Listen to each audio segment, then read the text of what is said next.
I'm not accustomed to public speaking.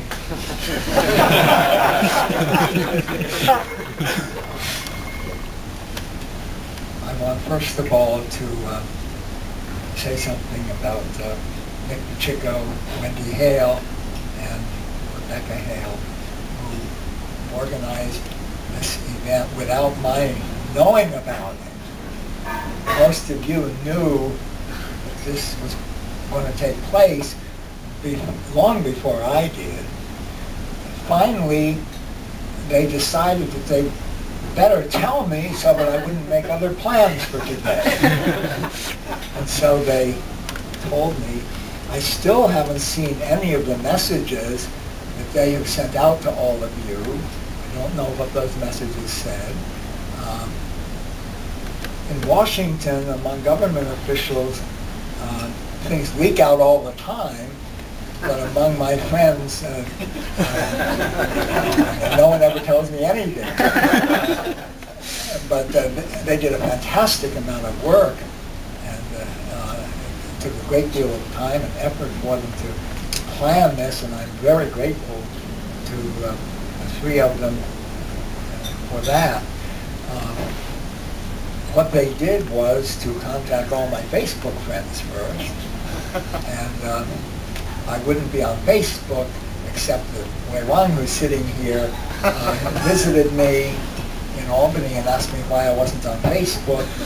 Before the day was over, I was on Facebook. I had one friend. I now have 445 friends, which is not very many by standards of younger people. 5 years ago, I was 75, and around my 75th birthday, a very good friend of mine, who was also a former student, I met him and asked me how I was. I was very proud. I said, I'm 75 now. And he said, you can grow old without growing up. So I've learned to be a little bit more modest about that. When I was very young, birthdays had a very different kind of meaning. In my school, it used to be customary when somebody had a birthday for some of the other kids to grab him and hold him, everyone else would spank him. We're doing that. A number of times. So on my 12th birthday, everybody spanked me 12 times. You can't do that when you're 80. So I think it's safe to mention that here.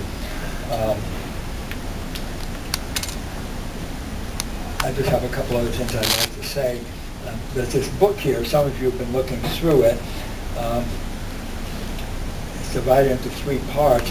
Since I'm a teacher, I'm accustomed to giving reading assignments. So you all have to read what I put there before you leave.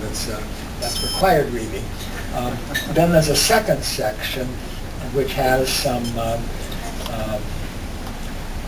testimonials, and that's optional. I can't require people to read testimonials. And then there's some photographs in the far back. But I hope that all of you, before you leave, will read the part that I put in there, which I think you'll find very interesting. And those of you who think you know me very well, you might find a few surprises.